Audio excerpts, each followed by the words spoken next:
천문학의 역사는 1609년 갈릴레이의 망원경에서부터 시작됐는데요. 그 후 인류는 천문 기술에 대한 끊임없는 발전과 노력을 거듭하고 있습니다. 네, 그렇다면 우리나라의 천문 기술은 어느 정도 수준이고 또 현황은 어느 정도인지 어떻게 발전되고 있을까요? 오늘 탐구인에서는 한국천문연구원 황정화 박사와 함께 이야기 나눠보겠습니다. 어서 오세요. 어서 오세요. 네, 안녕하세요. 네, 저는 어렸을 때부터 천문학자 이런 말을 들으면 괜히 신비하고요. 이분들은 어디서 일하고 무슨 연구를 하시는지 궁금했었거든요. 네. 오늘 드디어 궁금증이 풀릴 것 같습니다. 간단한 소개 부탁드릴게요. 네, 저는 한국천문연구원에서 일을 하고 있고요. 네. 우리나라에서는 천문학자들은 대부분 한국천문연구원 그리고 대학에서 일하고 있습니다. 그렇군요. 네, 네, 그럼 이 천문연구원에서는 어떤 일을 주로 하시는 건가요? 한국천문연구원은 국내에서 유일하게 천문학과 우주과학을 연구하는 국책 연구기관입니다. 네.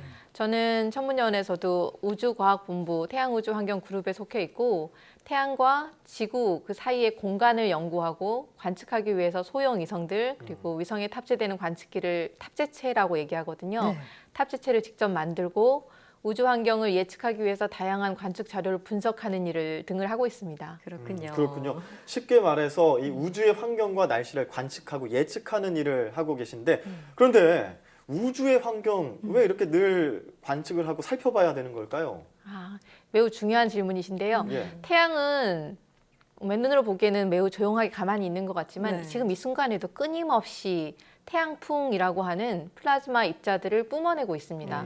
태양이 지구에 미치는 영향을 크게는 입자, 전파, 자기장 세 가지 종류로 분류를 하는데 예. 태양 표면에서 발생하는 흑점 폭발로 인해서 평소보다 훨씬 많은 양의 고에너지 입자가 지구에 도착하는 일이 자주 발생합니다. 자주 발생해요. 네네. 네. 태양에서 출발하는 고에너지 입자는 지구 근방에서 인공위성에 방사선 피해를 입히기도 하고 항공기 승무원들의 방사선 피폭을 일으키기도 합니다. 네. 또한 태양에서 나오는 전파는 지구의 전리층을 교란해서 단파 통신 장애, GPS 통신 장애를 일으키기도 하고요. 네. 네. 네, 그리고 거대한 자기장의 변화는 지구의 전력망을 마비시킬 수도 있습니다. 이렇게 우리 일상생활하고 아주 밀접한 관련이 있는 우주의 날씨를 예측하기 위해서 그 예측을 한다면 피해를 그 사전에 예방할 수도 있을 그렇습니다. 테니까. 예. 네, 그래서 지금도 열심히 연구를 하고 있는 중입니다. 네. 네. 아니, 말씀 중에 태양에서 나오는 고에너지 입자로 인해서 승무원들이 방사선 피폭 피해를 입을 수 있다 이런 말씀하셨는데 그러면 승객들 역시 위험할 수 있다 그런 얘기잖아요. 그래서 박사님께서는 이런 부분 연구는 물론 법제화까지 이끄셨다고 들었는데 설명 부탁드릴게요. 네, 태양에서 나오는 입자들이 대부분은 이제 지구 표면에 그대로 닿지 못하고 원래는 지구가 커다란 자석이기 때문에 예. 지구 둘레에 펼쳐져 있는 자기권이 거대한 방패막 역할을 해줍니다. 거대한 보호막 역할을 해주는 지구의 자기권, 자기력선이 열려 있는 곳이 바로 지구의 양극지역이에요. 네네. 그래서 그 자기력 선을 따라서 양쪽 극지역에는 태양풍의 입자들이 일부 지구의 대기로 침투해 들어올 수 있습니다. 그렇군요. 그래서 극지역을 지나는 항공로를 지날 때 특별히 더 우주 방사선의 위협을 받는데 우리나라는 미국 동부 노선의 귀국편에서 주로 북극 항로를 운항하는데요. 네. 북극을 지나는 항로는 방사선뿐만이 아니라 통신 두절 문제, 아. 연료 결빙 등의 문제가 있어서 예. 북극 항공로를 처음 갈 때부터 운항 지침을 당시 건설교통부가 처음부터 만들어 두고 있었습니다.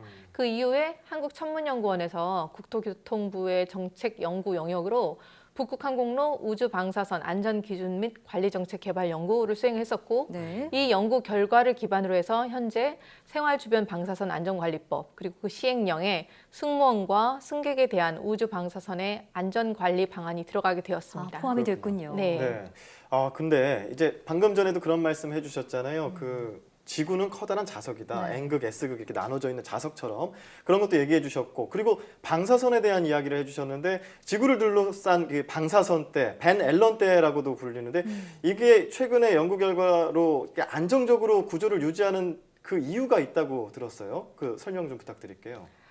지구 주변에는 항상 그 고에너지 입자가 밀집되어 있는 지구 방사선대라는 게 있는데요. 예, 예. 지구 방사선대는 우주를 연구한 우주 과학자들한테는 초미의 관심사였습니다. 네. 왜냐하면 아직 왜 그렇게 항상성을 유지하고 있는지에 대한 원리가 아직 다 밝혀지지 않았기 때문에 그 지구 방사선대 안에는 인공위성에 방사선 피해를 줄 수 있는 고에너지 전자가 밀집되어 있는 영역이고 예. 인공위성이 상주하기가 원래는 매우 어려운데 나사에서 2012년에 쏘아올린 쌍둥이 위성인 바넬론 프로브라는 위성이 있는데 예. 그 위성에서 관측한 자기장 자료를 분석해서 제가 그동안 이제 우리 분야의 과학자들이 주목하지 않았던 특수한 주파수 대역의 정전기 파동이 반앨런대에 항상 존재한다는 것을 발견했습니다. 네. 또한 이 파동이 지구 방사선대가 현재와 같은 항상성을 유지하는 데 기여할 수 있다는 플라즈마, 파동 입자 간의 상호작용 그런 것들에 대한 새로운 이론을 제시를 했죠. 네. 그래서 대부분의 과학자들은 현재까지 태양 활동이 활발할 때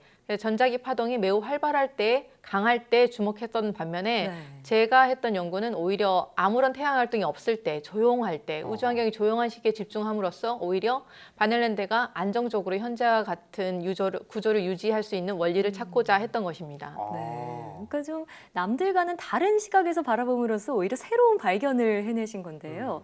지금 박사님께서 만들고 계신 위성 역시도요. 뭐 보통의 기상이나 통신용 그런 위성이 아니라 우주 자체를 연구하기 위한 그런 위성을 만들고 계시다고 들었습니다. 어떤 위성인가요?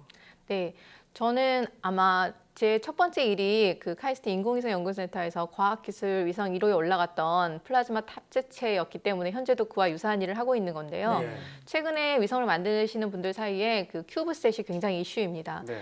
한 변의 길이가 10cm 곱하기 10cm 곱하기 10cm라서 손바닥 안에 올라가는 작네요. 초소형 위성. 네. 그래서 그 단위를 1U라고 얘기하는데 예. 그 큐브셋이 위성을 만든 사람들 굉장히 핫 이슈인데 한국천문연구원에서 현재 2017년부터 만들고 있는 위성도 큐브셋의 일종이에요. 네. 근데 지금 사진에 원 나오는- 유닛이 아니라 예. 그 유닛을 6개를 연결한 상태의 6 유닛이라고 얘기하거든요. 예, 예. 6U 큐브셋이고 게다가 위성이 한 대가 아니고 4개의 위성을 동시에 띄워서 우주에서 정확한 편대를 유지하게 운영할 예정입니다.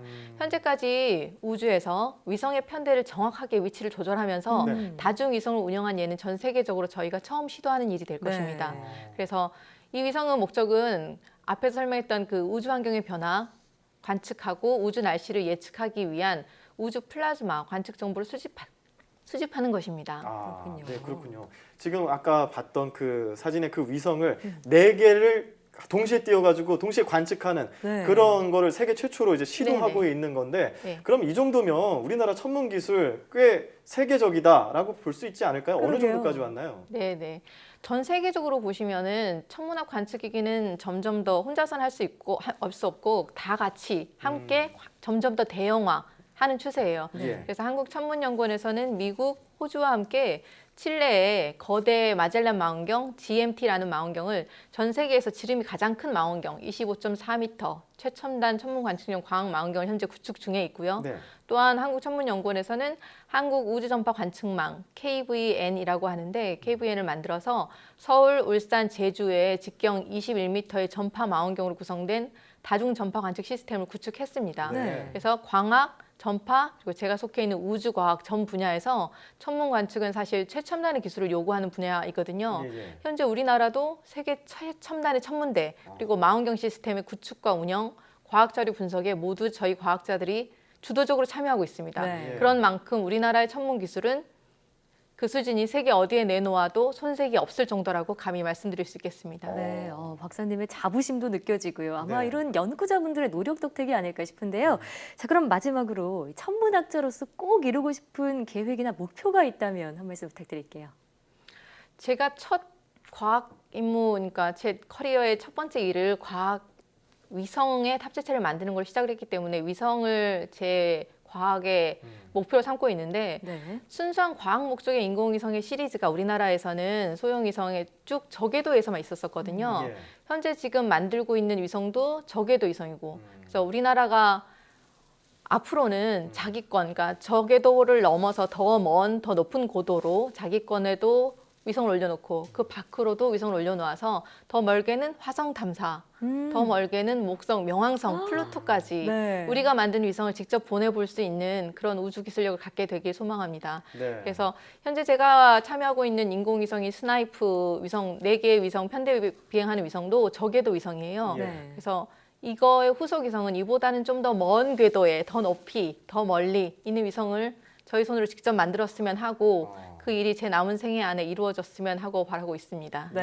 네. 보통 이제 뭐 우주선 쏘아 올릴 때 위성에 사람 이름을 붙이곤 하는데 황정화 위성도 나중에 찾아볼 수 있지 않을까 그러게요. 하는 생각도 해보고요.